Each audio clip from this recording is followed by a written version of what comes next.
nílé lóko lájò lẹ́yìn òdì gbogbo ní káàbọ̀ sí orí ìkànnì Musilites. Mo kí yín pé ẹ káàárọ̀, ẹ káàsán, ẹ káalẹ́ ní ibi tẹ́lẹ̀ gbogbo tẹ́ bá tẹ́ láǹfààní láti máa wò ìkànnì Musilites. Àjíjẹ ara yóò máa jẹun, Ọlọ́run ní fẹ́ ṣẹ̀ṣẹ̀ gbogbo wa. Ojú tẹ̀ fún wò wá àti tí tẹ̀ fún wò wá lòdì, kò sì ní fọ́nà ṣe ìwé. Ẹ ṣeun.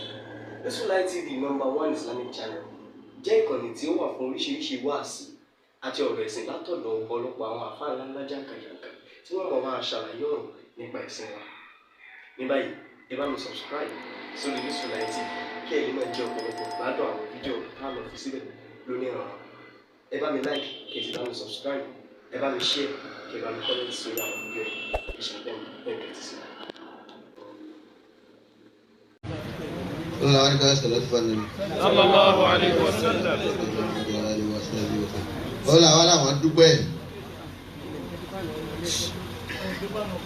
wọ́n láwọn dúpẹ́ wípé bàbá wa Lágége ní kí ẹ wá dúpẹ́ fọ́lọ́run ní kìí sàwọn.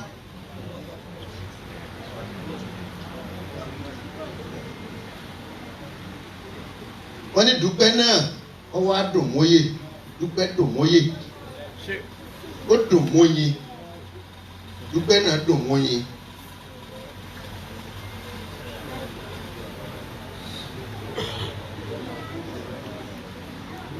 wọ́n lẹ́ni tó ní kẹ́ ẹ wá dúpẹ́ àtẹ̀yẹ́ tó ń fi ọpẹ́ ránṣẹ́ kí kẹ́ ẹ wá fi dúpẹ́ ẹni tí ẹ gbé ọpẹ́ wá bá náà oyin ni.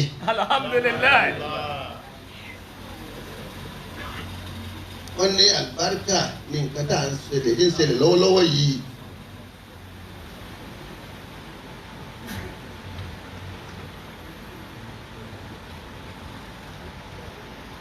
wọ́n ní bàbá wa Lágége.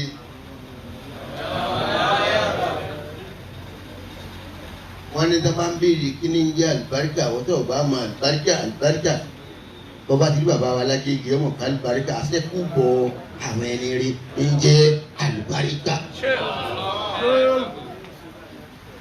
wọ́n ní lónìí àti ní gbogbo ìgbà wọ́n lọ́wọ́ ojú tí bàbá wa Lágége oríṣẹ́ náà máa jẹ́ pẹ̀lú àlàáfíà. wọ́n ló dùn máwọn adọ́jọ́ tó gbogbo ẹ̀yìn nìkan bá ti Markaz yìí ní bàbá wa Lágége wá rán wá kẹ́ wá kí àwọn kú oríire tí bàbá Imam wá gbà gbogbo Ìlọrin. wọ́n lá àfi bàbá wa Lágége náà wọ́n sì wo ní wọ́n rí bíìsì lánàá bàbá wò ó àwọn fídíò wọn.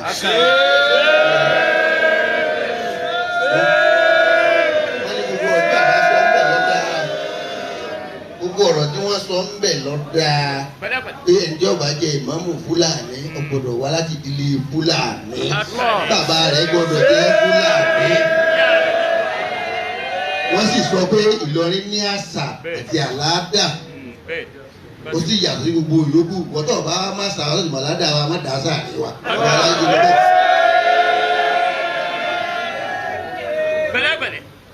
wọ́n ní kọ́ mọ́ dà á sàrè wa kọ́ mọ́ kò sí wa láàrin tí ọba ti mọ̀ ládàá wa. wọ́n lè yun nìkan kọ́ wọ́n ní kọ́dà kọ́ mọ́ dà á sàrè wa kọ́ mọ́ kò sí kọ́ mọ́ tiẹ̀ ní àwa ni kọ́ mọ́ sùnmọ́ wa kọ́ ọba ti mọ̀ sí wa ó sì mọ̀ ládàá wa tó mọ̀ wùwà sí wa mọ́ dà á sàrè wa. wọ́n láwọn ní gbogbo nítorí àbá Lágége sọ pẹ̀lú ìmọ̀ràn tí wọ́n fún Imam àgbà. wọ́n láṣẹ Ọlọ́run ó wọ̀ ọ́ Ọlọ́run àfi àlùbáríkà sí i. wọ́n ní gbogbo ẹ̀yin tẹ́ ẹ wá tí bàbá wa pírẹsidẹ́ǹtì kó wá ìyàwó Yusuf Ìlàlà pírẹsidẹ́ǹtì general fún ìjọba ni wọ́n kó wa lẹ́yìn.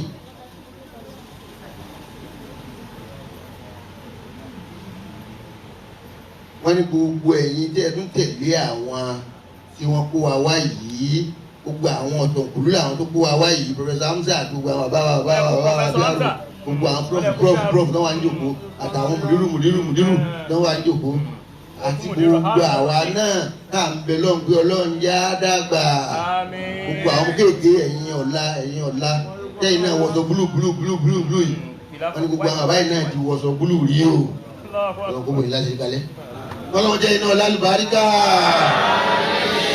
ọlẹ́mi ogun ọlẹ́kùn tẹ́ ẹ̀kọ́ lọ́wọ́ fi yé yín tó bá fi yé ilé kò ní ṣe ní máa ṣe ìtaní. Lọ́jọ́ ìmọ̀jọ́ ràn lú lọ́wọ́. Oníjẹ́ ìmọ̀jọ́ tako àlàáfíà lú.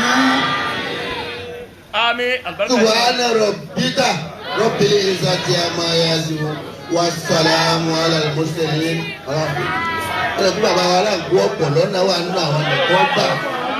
Ó wá lọ́nà méjì ni ó ká láǹkó àwọn. Professor Isa wọ́n wà nínú Professor Isa. Yára. Pẹ̀lẹ́pẹ̀lẹ́. Professor Hamza. Wọ́n ti lẹ́yìn tí bàbá wọn lọ́la wọn bá ní ìlọrin sọ yára gàba. Kọ̀ọ̀kan yìí àwọn làánà ọba ọba lónìí wá. Kọ̀ọ̀kan yìí àwọn làánà ọba ọba lónìí wá. Bàbá lágége, wọ́n lé bàbá ìmọ̀mọ́ aláàyá, wọ́n lé kú bàbá wa ìmọ̀mọ́ aláàyá, president general, wọ́n lé kú Hamza, wọ́n lé kú gbogbo mi ká lọ́dún ní lórí kásì yìí, wọ́n lé kú gbogbo Hamza, wọ́n lé kú kiri Muhammad Rashid, wọ́n lé kú gbogbo Mudiru, wọ́n lé kú gbogbo pẹ̀lẹ́pẹ̀lẹ́. Wọ́n lé káàbọ̀. Wọ́n lé káàbọ̀. Gbogbo ayé ti gbọ́ gbogbo ayé ti gbọ́. Wọ́n lé kú gbogbo lé kúrè. Pẹ̀lẹ́pẹ̀lẹ́. Kọ̀ọ̀kan yìí àwọn làánà ọba ọba lónìí wá.